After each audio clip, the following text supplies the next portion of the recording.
Matindi po ang bakbakang nangyari mga kababayan sa budget deliberation ng OVP doon sa Kongreso. At palaban po si VP Inday Sara mga kababayan. Kaliwat kanan niyang nasampal itong si Franz Castro at pati itong si Kimbo Luslos mga kababayan. Si Stella Kimbo na gusto pang papalitan ni VP Sara dahil You allowed her a snide comment and then you will not allow me? Please wait to my comment. According to Kate and Ida, the former secretary of the CPP-NPA's Sub-Regional Committee 5, revealing concerning associations of Representative Raul Manuel with the NPA units in Southern Mindanao, alleging that he visited Madam Chair, point of order. Sitio Bono, barangay that his alleged connections with the CPP-NPA coupled with the recruitment activities involving Kabataan Party List. Madam Chair, I do not understand bakit a person convicted of child abuse is still sitting in a seat.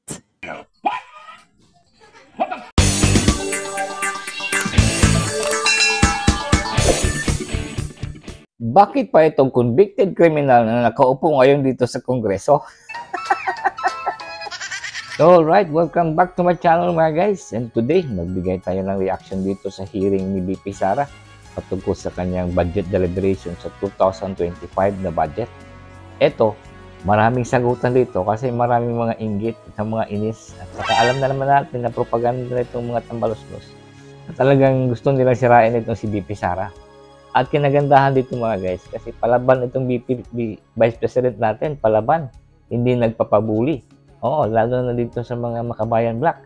Itong si Franz Castro, ito pang si Raul Manuel na duling, na positive talaga yung mga NPA, mga hinayupak. At ito pang si Kimbo, yung presiding officer dyan. Kasi medyo natataranta siya dito mga guys. Natataranta siya, naharap niya si VP Sara. Ang daming mga sinuplak po ni VP Sara dito. Kasi naman po kasi, ang daming mga tanong nila na patungkol sa confidential funds. Na which is, hindi kasama dyan. Ang tagal na noon, 2000, ano na yun, mga 2 years ago na yun. Pilit na binabalik at kuni-question itong mga tambalustos na mga attack dog ni, alam naman natin na attack dog ni Romualdez. Nakakatawa lang na parang isa-isa silang sinampal ni VP Sara sa katotohanan. Hoy, huwag kayong ganyan. At pag may mga side comments pa, siyempre, hindi nagpapahuli itong Vice Presidente natin. Side comments pa lang gusto nyo Ayan, binubuking niya kung anong mga connection itong mga hinayupak na to sa mga CCP, mga NPA, yung mga komunista. Di ba? Tapos ngayon, ang kagandahan din dito, andyan din si GMA, Gloria Macapagal Arroyo, na lagi talagang nire-remind na point of order. Pag lumilihis naman yung mga tanong, pabalik-balik yung tanong patungkol sa 2023 na 2025 na ang budget deliberation yan. So, eto si Sara, abogado din kasi to, matalino to. So, nag-declare siya na she would not entertain any questions not regarding to the subject at hand. Yan, yan lamang si VP Sara. Kaya kahit pa ilan pa sila dyan, pinagtulungan nila, mag-isa lang si VP Sara, 17 katao naka-line up para i-interpolate siya. Pero at least may defense siya. Ang sabi niya talaga, hindi ko i-entertain yung mga sagot nyo, ay yung mga tanong nyo. Pag hindi related dito sa 2025, syempre, very obvious naman kasi.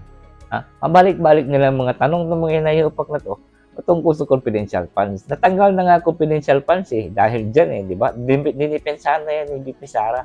Itong mga gunggo, ng mga bobo na wala na silang maibato sa 2025 na budget, bumabalik sila dito sa 2023. Kaya, talagang ma-obvious natin ang mga attack dog ni Romualdez. Alright, let's go mga guys at panoorin natin to kay PBO. Maganda to kasi si PBO, medyo masaya mag-react. ang bakbakan nangyari mga kababayan sa budget deliberation ng OVP doon sa Kongreso. At palaban po si VP Inday Sara mga kababayan. Kaliwat kanan niyang nasampal itong si Franz Castro at pati itong si Kimbo Luslos mga kababayan. Si Stella Kimbo na gusto pang papalitan ni VP Sara dahil hindi marunong mag-preside ng hearing. Hindi po nagpatinag si VP Inday mga kababayan dito sa mga tanong ng mga makakaliwang grupo na hindi natunawan sa confidential fund. At hindi na po yan umubra dito kay VP Sara mga kababayan. At etong mga buhayang mga kongresista ito ay napahiya. Panoorin po natin ha. I would like to forgo the opportunity to defend the budget. Ang gusto po ni VP Inday mga kababayan hindi na niya sagutin etong mga kongresista mga kababayan dahil ang mga tanong lang puro kontrobersiya. Ang gusto niya mga kababayan, pagbotohan niyo na lang. I will not answer your questions. Kung ayaw niyong ibigay sa akin ang budget, di wag. Dahil alam niyang sisiraan na siya mga kababayan. Question and answer format. I will leave it up to the House to decide on the budget submitted. Madam Vice President, we have 17 members listed for interpellation and ask. 17 ang nakapila mga kababayan para gisahin si Sara.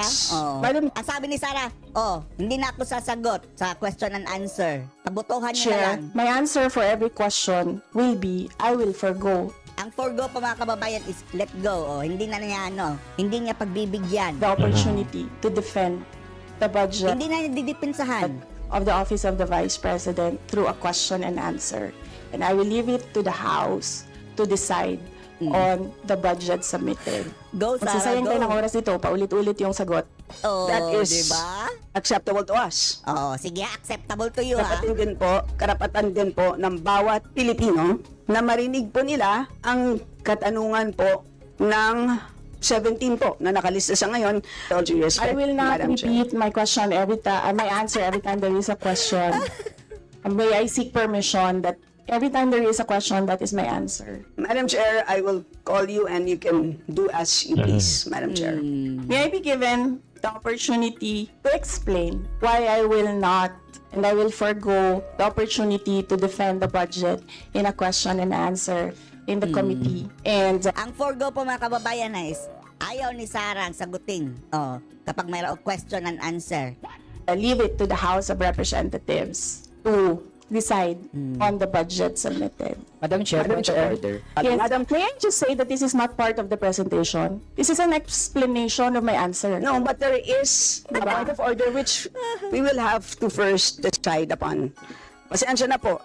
So there's Madam Chair, siguro first observation, no, yung on the budget for the 2024, yung Vice President ang nagsabi, Madam Chair, na slow and low Eto na. utilization. So nakita naman natin doon sa presentation.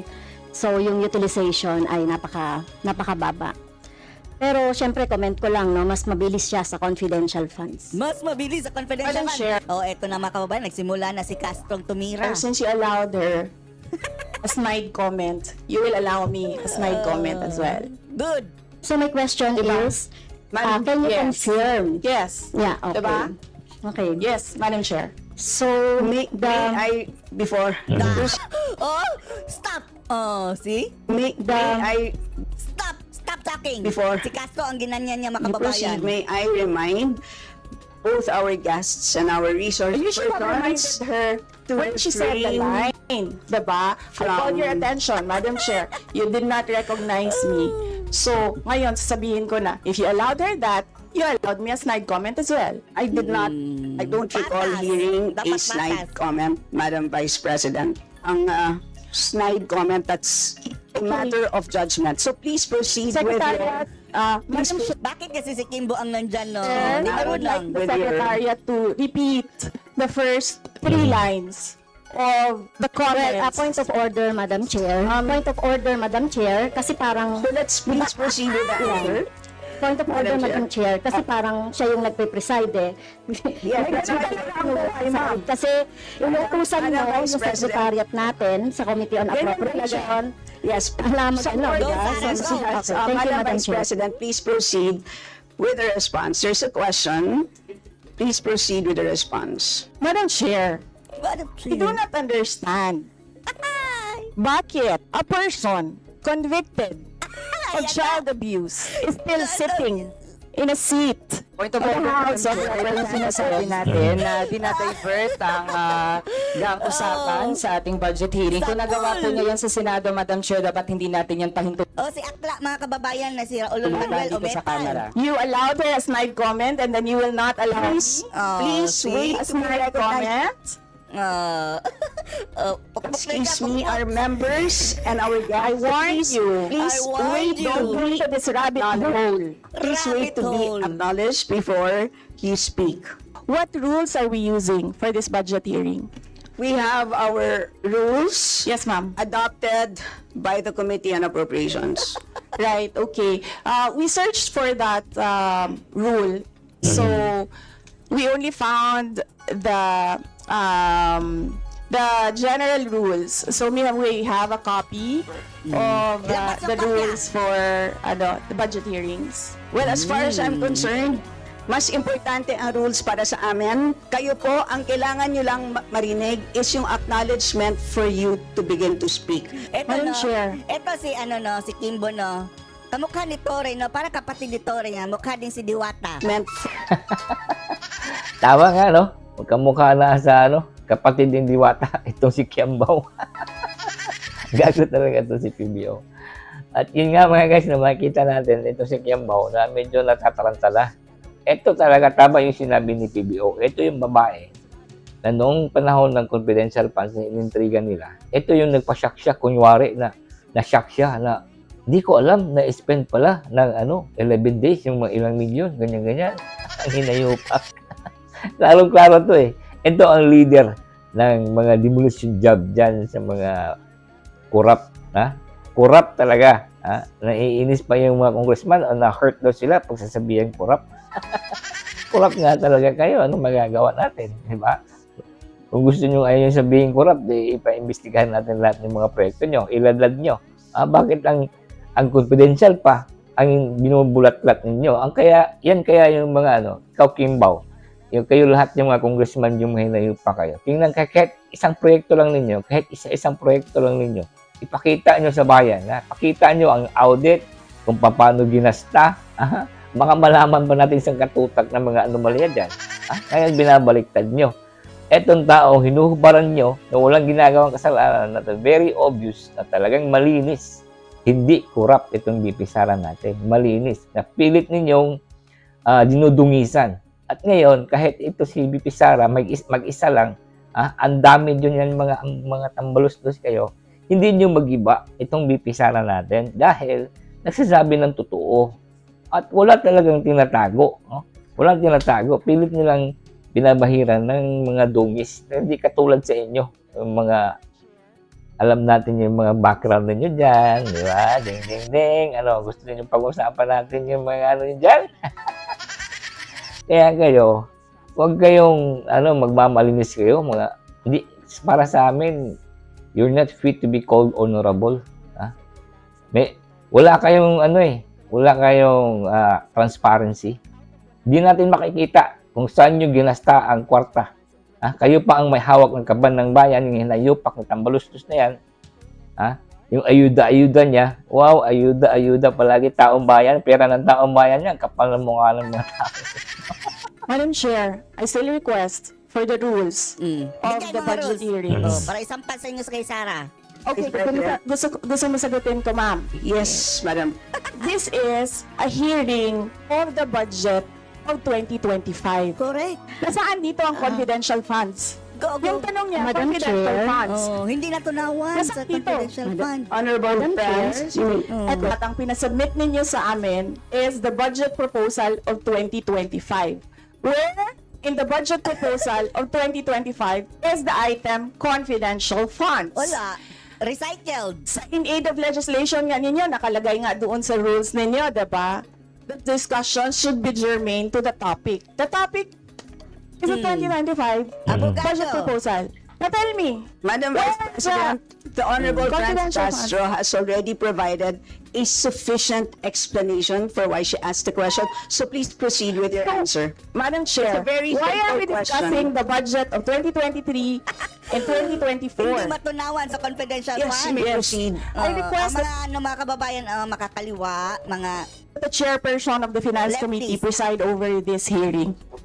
Madam alis dyan, Kimbo, Vice alis dyan. President, with due respect, you are not allowed to do that.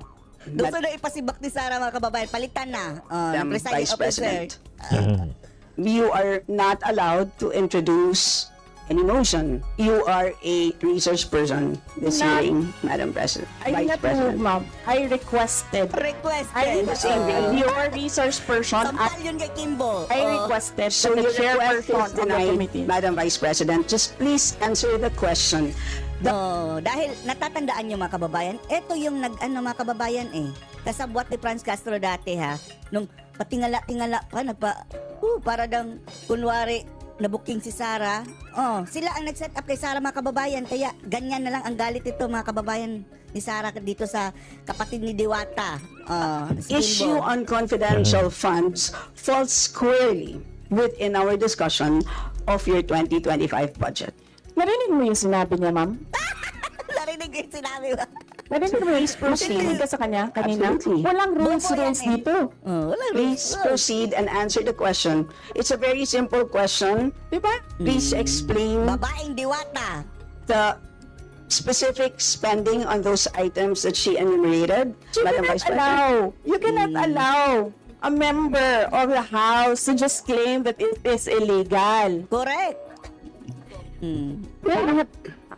That is a notice of disallowance. That is a procedure inside the Commission on Audit, hindi sa upuan niya. Akala mo kung sino kasing mga nag-audit itong mga ungas na ito, mga kababayan. Na ang COA nga, wala nakitang anomalya dyan. Honorable friends, Okay. Madam Chair, the subject of this hearing is the OVP 2025 budget proposal. We do not have an item of confidential funds in the OVP budget proposal. Madam Vice Do you want to President. comment? Si Diwata, wala nang Madam Vice magawa President. I did not call you, ma'am. It was Representative Arroyo who called you. The chair would like to remind both the resource persons and the members to please wait to be acknowledged before you speak. Yes, ma'am. Iyak na si Diwata, So, mga kababayan. yes. To respond. Hindi pwede yung ganyan na yung tactics na ganyan na parang parang sorry for the pusit. Na kapag nasusukol na ang pusit ay nagaano ng maitim na tinta. So ayaw natin ng ganun, Madam Chair. Ang babaw ng ang mga reasons itong si Castro. Pusit. Kasi yung atin namang pinag-uusapan dito ay budget. No? So wag naman mag-ugaling pusit ang Pusit. office of the Vice President. Pusit. Madam Chair, Hindi na po tayo matatapos. yan ang sinabi ko sa iyo kanina. Ayaw mo maniwala sa akin eh. Aabot Diyos, talaga so. tayo ng bukas dito. Diba? Madam Chair, Is this an inquiry regarding... he said, Yes, and Yes, please, ma'am. I remind also our Yes, ma'am. resource persons to please act in a respectful manner. Pasensya na po, Respectful. hindi po kasama sa Pagsabihan mo yung mga ungas na yan na obviously naninira kay poder ninyo Sara. ang pagpa-fire ng presiding officer ng hearing na to. So yes, you may so proceed if po. you allow members of the House of Representatives lines like what you just said, like pusit, Pusit. bakit mo ako kinukrucify Don't for crucify saying me. a fact that somebody is convicted of child abuse sitting Correct. The Fact chair. yan, fact. pusit and then I cannot fire there. Sa kanila mga kababayan, intriga ka. Siding Bibi Sara, chair. ang So, kanyang bakit? tapon. Yes, we Bakit napaka one-sided nito? No, ma'am? one-sided. Dahil ba madami kayo dyan sa kabila at Oo. nag-iisa ako dito? In relation to the point of order, because in the beginning, it was settled that the issue would be the 2025 budget. And in all our hearings, to what I recall, when we want to question something about performance, we question the 2024 budget. Oh, see? Tapos ang hinalungkat ng mga angas na yun mga kababayan, 2022, 2023 na issue. Paulit-ulit, wala nang Not katapusan. the 2023 budget. Oh. What is being questioned now is the Makinig 2023 kayo kay Gloria. budget, which was discussed very extensively last year. And that is the reason why the House Kaya ngayon, continue pa rin, sabi ni Sarah Hindi tayo matatapos dito, kaya umalis ka dyan, Kimbo, kung sumang matapos removed the tayo. confidential funds. So that issue has already been, to my mind, for purposes of the budget hearing, laid to rest. So that's my observation, Madam Chair. Good. At yun nga mga guys, no, wala silang magawa. At, hindi talaga sila uubra kay BP Sara. Be careful kayo kasi that's inevitable na magiging presidente na yan. BP Sara natin. Wala kayong magawa. Baka sa panahon na naman niya, kayo na naman ang imbestigahan. Sarap pakinggan nyo, no? Yung bubulat-bulatutin natin lahat ng mga gastos. Itong si Franz Castro, itong si Raul Manuel, itong Makabayan Black, itong si Dan Fernandez. Kayo lahat mga tambalustos dyan. Di ba? Kung mapresidente na si BP Sara, nako, ewan ko lang. Ang ganda siguro panoorin dyan sa Kongreso. Siguro it's about time na malaman na rin ng taong bayan. Kaya, kailangan talagang BP Sara na ang susunod na presidente. Para lahat kayo, wala kayong kawala. Mga abusado sa bayan. Wala ka. Presidente na yan. Next. Takbo na kayo. Alright na guys, thank you for watching and thank you for all the subscribers and the comments and mabuhay po kayong lahat. Let's go.